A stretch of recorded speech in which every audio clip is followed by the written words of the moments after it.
المشرفة الرئيسية على هذا البحث الأستاذة الدكتورة محبات أبو عميرة، العميدة السابقة لكلية البنات، وأستاذ مناهج وطرق التدريس بكلية البنات جامعة عين شمس، لتلقي الضوء على بعض أهم جوانب هذه الرسالة. دكتورة محبات، حضرتك يعني موضوع الدراسة اللي هو فاعلية برنامج مشترك في الرياضيات وتطبيقاتها قائم على النانو تكنولوجي وهندسة الفراكتال لتنمية مهارات التفكير الإبداعي والتحصيلي والاتجاه نحو الرياضيات لطلاب المرحلة الإعدادية. إلى أي مدى حضرتك شايفة أن هذا العنوان يعني يمثل إضافة لتوجه الدراسات الخاصة بالرياضيات في كلية البنات؟ اهلا بيكم طبعا في الاول في كليه البنات جامعه عين شمس.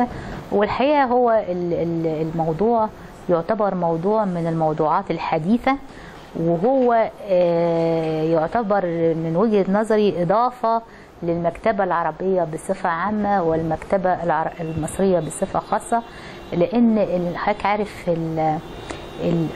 الباحثين بيتجهوا الى موضوعات نمطيه ومتكرره، وموضوعات مش عايزه اقول يعني بعض الموضوعات بتبقى منقوله، لكن الباحث بتاعنا احمد حسين اللي حصل على الدكتوراه اليوم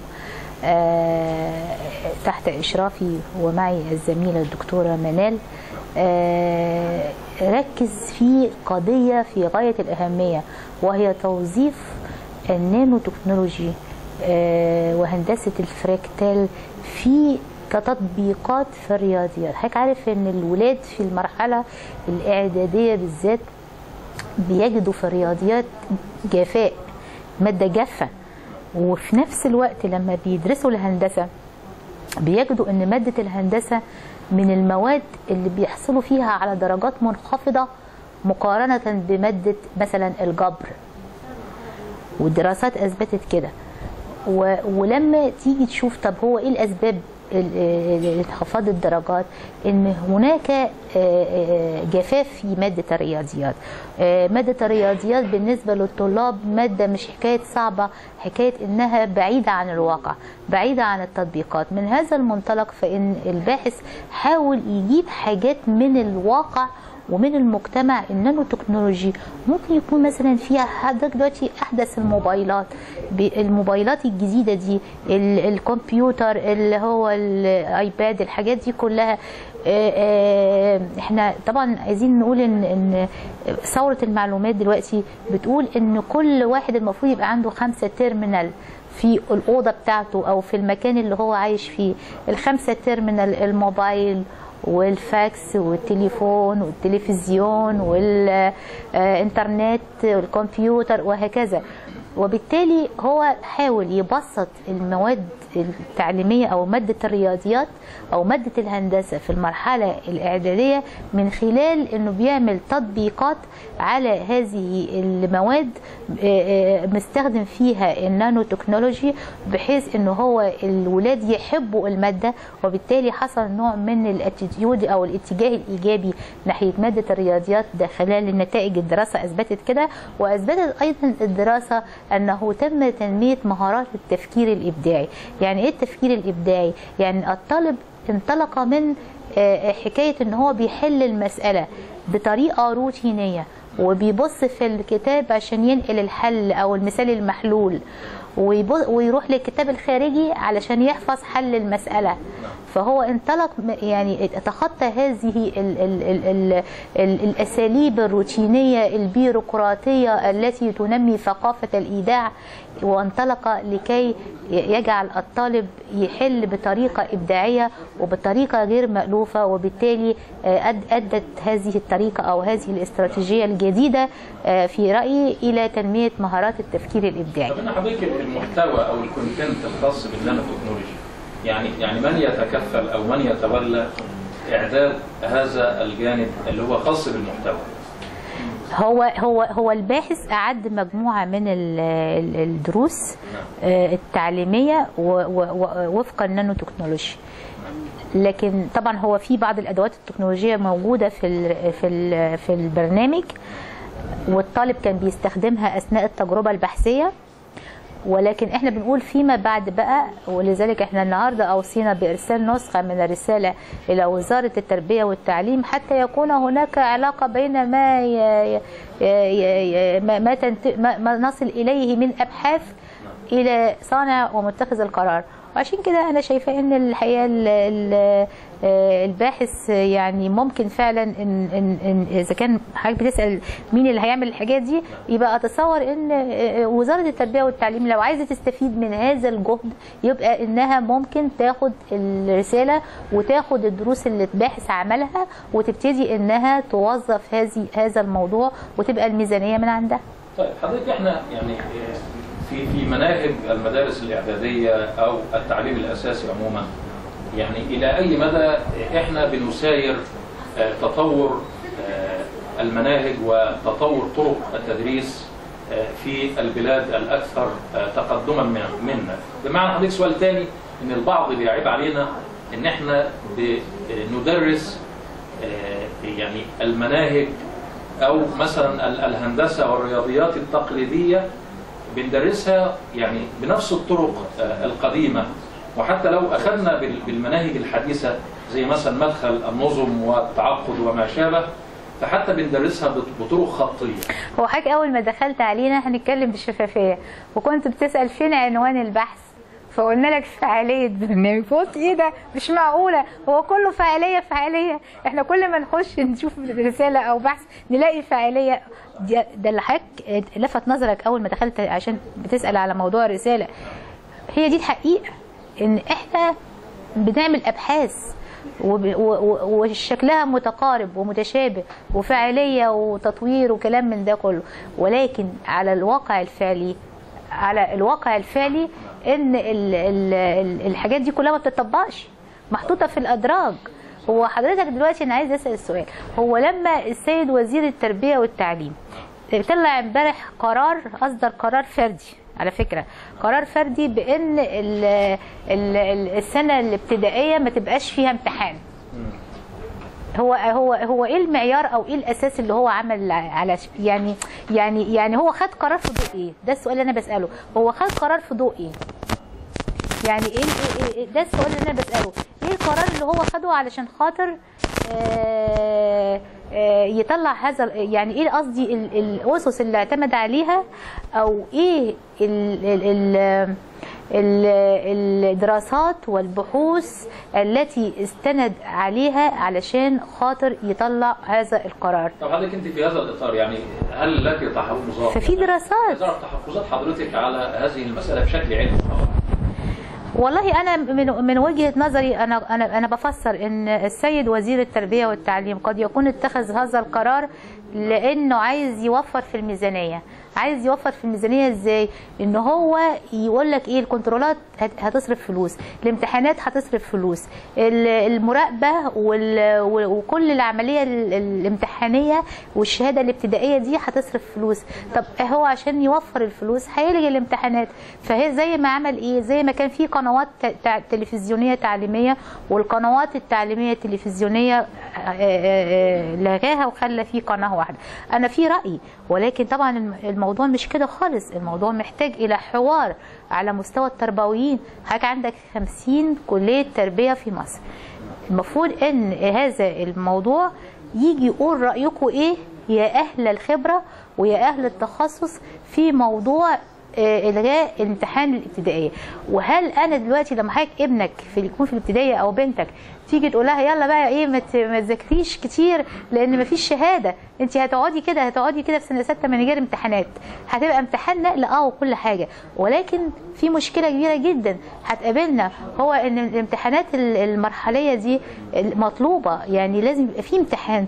هو بيقول ان هو هيبقى في امتحان واحد على اخر السنه، فانت بتكوم كل الامتحانات في سنه واحده اللي هو التعليم الاساسي او سنه ثالثه اعدادي. بخصوص جزئيه اعمال السنه، يعني احنا مش عايزين طبعا نخرج عن موضوع السنه، لكن على ذكر هذا الكلام، يعني حضرتك انت مع ان يكون في اعمال سنه في مثلا في 6 ابتدائي وفي المرحله الاعداديه عموما، ولا يعني ايه وجهة نظر حضرتك في هذه المسألة؟ هو بس انا بتحفظ على اعمال السنه لسبب بسيط جدا، ان اعمال السنه بيبقى فيها محاباه ومحاسبه ومجامله. يعني اعمال سنه يعني ايه؟ يعني مدرس بيدي للطالب درجه. طب انا هظبطها ازاي؟ ما ممكن يكون بياخد عندي درس فهديله درجه اعلى من التاني، يبقى انا كده ما حققتش العداله الاجتماعيه. وعلشان كده اعمال السنه دي يعني هي مطلوبه، بس ما تبقاش عليها درجه كبيره. يعني ممكن تكون 10% مثلا، انما اجي اقول ان انا هلغي امتحان الشهاده الابتدائيه هخليه امتحان عادي، وهدي فيه اعمال سنه، وهدي حاجات للسلوك، وهدي حاجات للحضور والغياب. اولا في مقوله بتقول لا مدارس بعد مارس. لا مدارس بعد مارس، انا مش بقولها من عندي. حضرتك انزل المدارس في شهر يعني شهر مارس هتلاقي مدارس. خلاص شهر ابريل بقى حضرتك انزل كده شوف، هتلاقي مفيش طلبه بيروحوا المدارس. فانت حضرتك بتكلمني في ايه؟ بتكلمني في ان الطالب هتديله درجات على الحضور، طب ما جاش هتديله مثلا درجات ضعيفه. ولذلك احنا لابد ان نفكر في الخبرات الدوليه، نشوف دول العالم. انا لو مسؤوله في التربيه والتعليم، اول حاجه اعملها انزل المناهج للنص. يعني انا لسه كنت بقول للباحث ان الميزه بتاعت البحث ده انه هو استخدم تطبيقات عشان يخفف الماده على الولاد. انا بقى في باحث تاني عندي انا مشرفه عليه بيعمل الشغل بتاعه دلوقتي في تطوير المناهج. فبقول له وانت بتطور المناهج في البحث نزل لي الموضوعات بتاعه المنهج للنص. يعني ايه للنص؟ يعني لو انا عندي مثلا حضرتك كتاب في 150 صفحه انا عايزاه 75، طب هتيجي تسالني تقول لي بس يا دكتوره ده ال 75 دول كده انت خليتي باساسيات الماده. لا، انا اهم حاجه بس ان انا شرط احافظ على الاساسيات عشان يبقى في سيكونس او متتابعه، لان اللي فات مرتبط على اللي جاي. وبالتالي انا محتاجه اخفض نمره 1 المناهج التي تؤدي الى عسر هضم عقلي بالنسبة للطالب خاصة في المرحلة الابتدائية. دي نمرة 1. نمرة 2 أنا محتاجة نظام الامتحانات يتغير. نظام الامتحانات ده نظام عقيم. يعني إيه أجيب للولاد الامتحانات بتاعت السنين اللي فاتت؟ حضرتك لو تجيب الامتحانات بتاع كل سنة وتعمل المقارنة هتلاقي الامتحانات بتتكرر. طب ليه؟ وبعدين تيجي تقول إيه الولاد بيجيبوا درجات فوق 100%. ما هو بيجيبوا فوق 100% عشان حافظين. وبعدين يقول ايه طب ما هو بيجيب فوق 100% فبيضطر يخش في القبول في الجامعه. فبتلاقي عند حضرتك مشكله في القبول في الجامعه، ان عدد الناس اللي بيروحوا الجامعه بيبقى اكتر من المطلوب، فبيحصل التكدس. طيب يا دكتوره، يعني معروف ان ماده الرياضيات بطبيعتها يعني هي يعني اكثر تجريدا. حضرتك يعني شايفه ان ذهنيه طالب الاعداديه هل يمكن ان تستوعب كل يعني هذا التجريد الشديد في ماده الرياضيات؟ وهل الرساله في هذا الاطار ممكن ان هي يعني نقول تركز على ما هو ملموس بحيث يمكن ان يستوعبه طالب الاعداديه؟ والله هو التطبيقات اللي هو عاملها تقدر كمان تفيد الطالب مستقبلا. يعني حضرتك لما يجي مثلا طالب يتخرج من الكلية ويخش مثلا في قطاع الصناعة، هيفتكر في يوم من الأيام من الرسالة دي إنه هو طبق النانو تكنولوجي في الرياضيات فيقدر يستفيد بيها. لأن للأسف الشديد هناك انفصال بين ما يدرس في المدارس أو الجامعات وبين سوق العمل أو الناس اللي بتشتغل. لكن الحقيقه احنا محتاجين ايه؟ محتاجين ان احنا يعني بنتكلم كتير قوي في مؤتمراتنا، بنتكلم في بنعمل رسائل ماجستير ودكتوراه مش عايزه اقول لك بالعشرات. فانا لو خدت على مستوى القطاع التربوي، انا بتمنى ان السيد وزير التربيه والتعليم هيجي يعمل نظام الثانويه العامه السنه الجايه ان شاء الله، اللي هو نظام الثانويه العامه في سنه واحده. يبتدي يسأل الناس اللي موجودين في التخصص، يقول لهم أرجوكوا قولوا لي فين الدراسات اللي اتعملت في الثانوية العامة، علشان خاطر وأنا بطور نظام الثانوية العامة الجديد أقدر أخد بالدراسات. لأن أنت حضرتك لما هتنتقل من السنتين إلى سنة واحدة أنت لازم هتعمل تعديل في المناهج. دي نقطة، عشان كده برضو من أحد البحوث اللي احنا بنوجهها وبنشرف عليها، وانا يعني بقول ان ده بحث من البحوث المهمه، لان احنا لازم ننطلق بحوثنا شويه تنزل للبحوث الجاريه، مش نجيب حاجات مستورده من بره ابحاثنا في الماجستير والدكتوراه. علشان كده انا طلبت من بعض الباحثين عندي انهم يعملوا لي مقارنه بين نظام الثانويه العامه في سنه واحده ونظام الثانويه العامه في سنتين، ونحاول نشوف الدراسات لما كانت الثانويه العامه في سنه اخبارها ايه، ولما كانت الثانويه العامه في سنتين اخبارها ايه. وبعد كده بعد ما نعمل المقارنه دي احنا بقى نقدر نقول يبقى ايهما افيد للطالب. طيب حضرتك يمكن اتكلمت في سياق يعني حديث حضرتك عن ثقافه الايداع، او اللي كان بيسميها باولو فريري الايداع البنكي المفكر البرازيلي. حضرتك انا عايز اعرف يعني ازاي ان احنا في تدريس المواد عموما بما فيها الرياضيات لاولادنا في مراحل تحديدا التعليم الاساسي بنعتمد على ثقافه الايداع او التعلم بطريقه الايداع، ازاي ان احنا يعني نوفق بين ما انتهت اليه هذه الدراسه وبين. انا عملت على فكره دراسات كويس قوي، سؤال مهم. انا عملت دراسات كتيره قوي في الموضوع ده، وبرده يمكن الباحث احمد حسين تطرق في تنميه مهارات التفكير الابداعي. اولا المفكر البرازيلي باولو فريري كان بيشبه عقل المتعلم بالبنك، فقال ان البنك ده لما حضرتك بتبقى عايز فلوس بتروح تصرف فلوس من البنك وبعدين بتسحبها عشان تصرفها. بنك الطالب العقل بتاعه عقل المتعلم بيصرف المعلومه ويحطها في الامتحان وبعدين ينساها.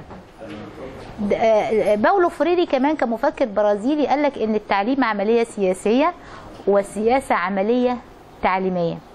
علشان كده يعني هو بيقول ايه؟ عمليه سياسيه والسياسه عمليه تعليميه. بيقول بمعنى يعني ترجمه هذه العباره بتاعت باولو فريري انه حينما يتم تغيير النظام السياسي او حينما يكون هناك مجتمع تغير نظامه السياسي فلا بد للسلطه ان تغير من ايه؟ من نظام التعليم.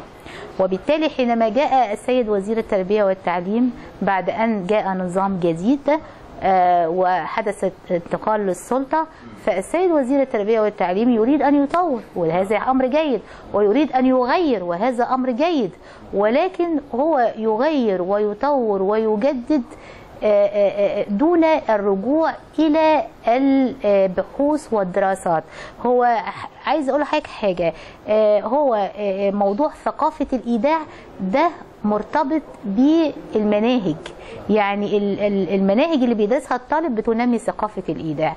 نظام الامتحان حضرتك لما يقول لي إيه الامتحان، كل امتحان فيه حاجة اسمها مفتاح للتصحيح. مفتاح التصحيح يعني أنا بلتزم بإجابة محددة. في زمان عملنا دراسة كان دكتور مراد وهبة بنعمل امتحان في الإبداع للأطفال الصغيرين بتوع سنة ثالثة ابتدائي، فقلنا من ضمن الأسئلة متى تفطر؟ بتفطر إمتى؟ فقلنا للمدرس أنت هتطبق الامتحان ده وتصححه.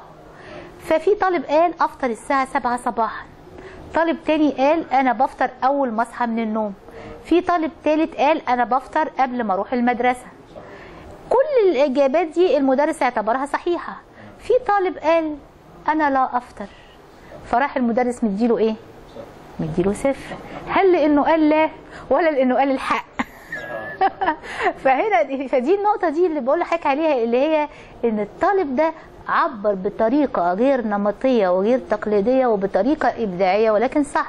عشان كده أنا دلوقتي الطالب عندي بيحل الامتحان، وهو بعد ما حل الامتحان بيتصحح الورق الامتحان.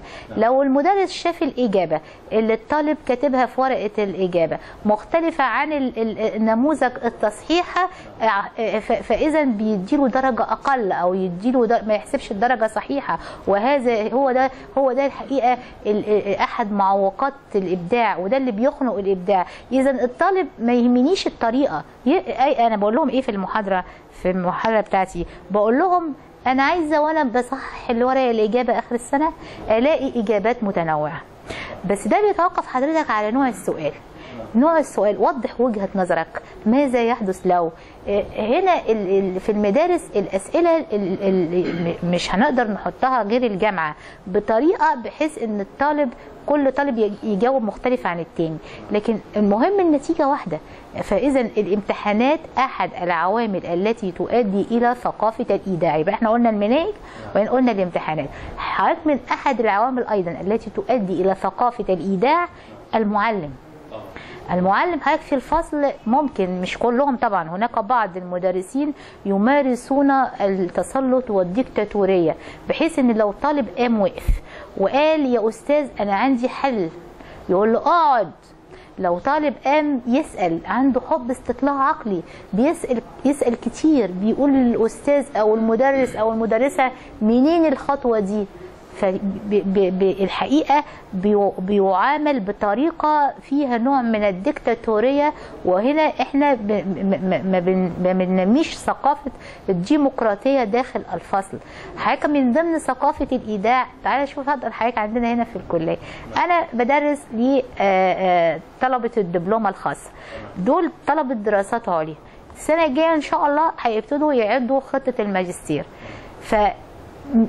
مش بنعمل محاضرة تقليدية، فأنا بخليهم في كل محاضرة كل 10 يطلعوا يتكلموا، بيحضروا ويتكلموا وبيشاركوني في المحاضرة. فهم بيبقوا مرتبكين شوية، فبقول لهم انتوا مرتبكين ليه؟ انتوا لازم تتكلموا وتعبروا عن نفسكم ويبقى عندكم الحرية ان انتوا تتكلموا، بس انت حر ما لم تضر يعني. المهم فيقولوا لي يا دكتورة لان احنا الحقيقة بعد 4 سنين دراسة أول مرة نتكلم، يبقى فقد الشيء لا يعطيه. إذا حضرتك المؤسسة التي تعد الطالب المعلم أو التي تعد معلم رياضيات أو whatever هي مؤسسة كليات التربية. أحد العوامل أيضا أن الطالب خلال ال4 سنوات لا يشارك في المحاضرة ولا يبحث عن المعلومة بنفسه، وتفرض عليه مذكرات جامعية تؤدي إلى ثقافة الإيداع. أنا بقول يا ريت إمتى يجي اليوم اللي يصدر قرار من قبل أي جهة، مجلس أعلى، جامعات، وزير تعليم عالي whatever، بإعدام المذكرات الجامعية اللي بيتربح منها البعض والتي تؤدي إلى تنمية ثقافة الإيداع، لأنها مصدر واحد من مصادر المعرفة.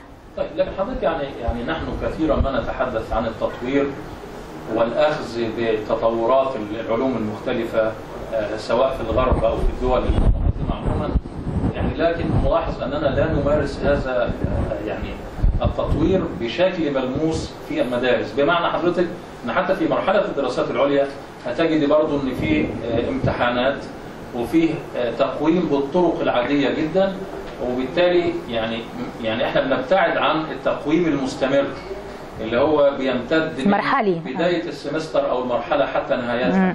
وبالتالي حضرتك ممكن ألاقي واحد يعني عنده قدرات في الحفظ أن هو يتفوق عليا، رغم أن قد تكون قدراتي العقلية يعني أعلى. هو بص حضرتك لو سألتني مسؤولية مين ده؟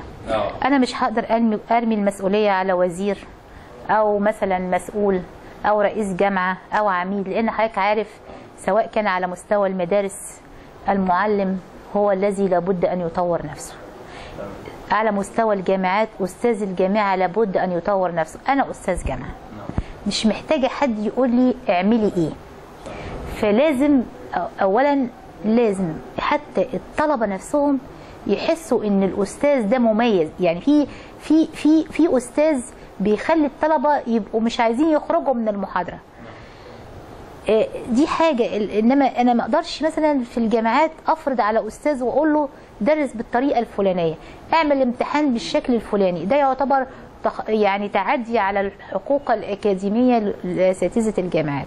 ولكن اللي احنا فعلا عايزينه، اللي احنا فعلا بنتمناه إن كل واحد يطور نفسه، كل واحد يحاول إن هو يعتبر إن العمل بتاعه عمل وطني وعمل قومي. فأنا كأستاذة بدرس لابد ان انا اعتبر نفسي ان انا في مهمة قومية وطنية بهدف البلد نفسها. ما هو دي رسالة، انا بأدي رسالة.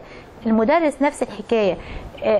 الطالب عليه برضه مسؤولية، لان احيانا الطلبة بيبقوا عندهم نوع من الاتكالية، وبعض اولياء الامور بيساعدوا الطلبه على ان هم يبقوا اسمح لي يعني كسالة شويه، منهم يحجزوا الدروس الخصوصيه من اول السنه او من الصيف، ان هو عشان يخش الكليات القمه ويخش كليات الطب والهندسه وما شابه ذلك. فالحقيقه المنظومه كلها يا استاذ محمود لازم تتغير ولازم تتطور، وده مش هينفع يبقى يعني شخص او وزاره او حكومه لوحدها تقدر تعمل الكلام ده. ده محتاجين ان احنا كلنا، يعني لو كل واحد، والله انا عماله اقول البلد دي بلد يعني ربنا بيحبها، لو كل واحد في هذه البلد يعني راعى ربنا وراعى ضميره في العمل بتاعه، والله نبقى كويسين جدا. طيب يعني حضرتك السؤال هنا يعني ازاي تكون عمليه الاصلاح اللي هي يعني مفترض ان هي تبدا من التعليم، ازاي تكون عمليه مؤسسيه؟ يعني بمعنى ايه هو اهم العناصر المطلوبه عشان نحدث ثوره حقيقيه في مجال التعليم، ونحاول نطبق الكلام اللي احنا بنقوله واللي بتتوصل اليه الابحاث المختلفه، بحيث فعلا يبقى الواقع عندنا يتغير ويتزحزح لننطلق بقى الى الامام يعني بشكل او باخر. نمره واحد، الحوار قبل القرار. الحوار قبل القرار. الحوار قبل القرار، بمعنى هو حاليا بعد القرار الحقيقه. لا، ما هو مش هينفع. اصل هقول لك حاجه، يبقى احنا كده بنكلم نفسنا. الحوار قبل القرار، صدقني انا الحوار قبل القرار هيطلع القرار مستريح. هديك مثال. في الولايات المتحدة الأمريكية أما بييجوا يعملوا قانون للتعليم أو بيعملوا حاجة جديدة في التعليم، بيروحوا منزلين الموضوع، يعملوا حاجة اسمها استطلاع رأي المعنيين.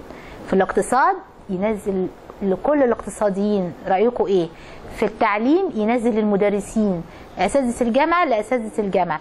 فحضرتك بعد الناس بقى ما تدرس الموضوع وتتناقش ويقولوا رأيهم، بيطلع القرار. لما القرار يطلع محدش هيعترض عليه. ليه حضرتك محدش هيعترض عليه؟ علشان الناس عشان القرار ده ما طلعش من سلطة فوقية، ولكن القرار طلع من القاعدة. فلو احنا مثلا بنتكلم على سبيل المثال عن المجلس الوطني للتعليم، إذا كان هذا القانون للمجلس الوطني للتعليم الذي ورد في أحد مواد الدستور طالع من القاعدة اللي هي عبارة عن أساتذة الجامعات، أساتذة التربية، نقابة المعلمين، المجالس المعنية بالتعليم، لو كل الجهات دي اطلعت على هذا القانون وقالت رأيها وادي 1 2 3 4، يبقى هذا القانون قانون ديمقراطي. القرار قرار ديمقراطي. حينما يصدر السيد رئيس الجمهورية هذا القرار او يعتمد قرار المجلس الوطني للتعليم لن يعترض عليه احد. ليه؟ لان كل الجهات المعنية اطلعت عليه ووقعت عليه وشافته، يبقى هنا مفيش مشكلة واصبح هنا القرار قرار ديمقراطي. انا بقول لحضرتك مفيش اي مشكلة هتحصل. يبقى نمرة 1 الحوار قبل القرار. نمرة 2 احنا بنحتاج في مؤسساتنا الإدارة الحكيمة. أنا قلت لك الكلام ده قبل كده، الإدارة الحكيمة الخبيرة. يعني حضرتك معلش مع احترامي وتقديري، أنا يعني ما ينفعش عشان احنا بنقدر الشباب وبنقدر الشباب، بس مش لازم يبقى لسه متخرج من الجامعة، ممكن يبقى 35 سنة شباب، بس هو المشكلة الأساسية إن مفيش خبرة.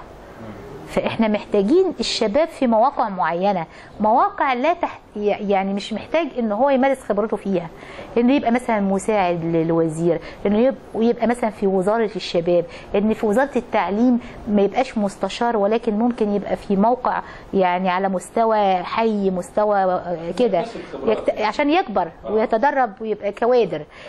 انما احنا محتاجين في مواقع صنع القرار ومواقع الاداره والقياده من لديه خبرة إدارية وخبرة أكاديمية، من لديه التالنت أو الموهبة أو الكفاءة في العمل القيادي أو الإداري.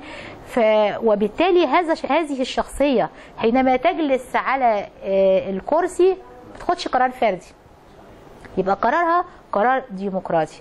فدي نمرة 2. نمرة 3 الحقيقة محتاجين أن يكون هناك علاقة بين النظري والتطبيق. في كليات الطب حضرتك أو في القطاع الطبي بياخدوا الدراسات اللي اتعملت في الطب يطبقوها علشان خاطر يعالجوا الأمراض المزمنة.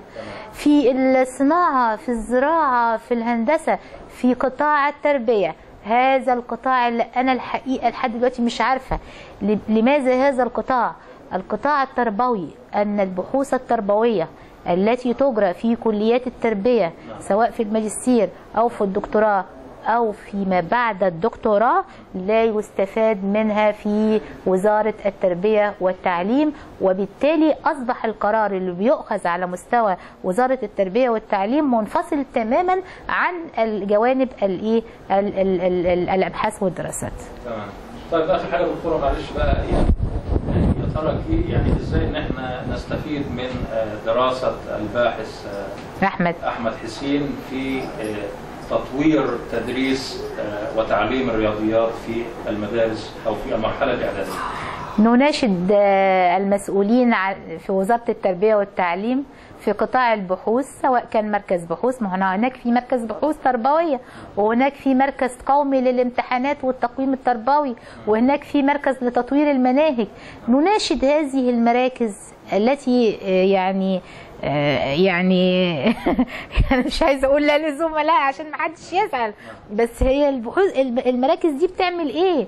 ما بتاع التقويم ياخد الجزء بتاع التقويم اللي عمله الباحث احمد ويبتدي يطبقه في المدارس، وبتاع المناهج ياخد الجزء بتاع الدروس اللي هو عملها ويطبقها في المناهج، وهكذا. يعني انا عايزه اقول ايه؟ ان لازم يكون في حلقة وصل زي ما قلت لحضرتك بين وزارة التربية والتعليم وبين البحوث اللي بتجرى في كليات التربية. وأنا بتصور إن في بحوث كتيرة جدا يعني ممكن إنها تفيد صنع القرار التربوي في العملية التعليمية إن شاء الله. صحيح. إذا في الختام بنتوجه بالشكر للأستاذة الدكتورة محبات أبو عميرة، العميدة السابقة لكلية البنات بجامعة عين شمس والمشرفة الرئيسية على البحث.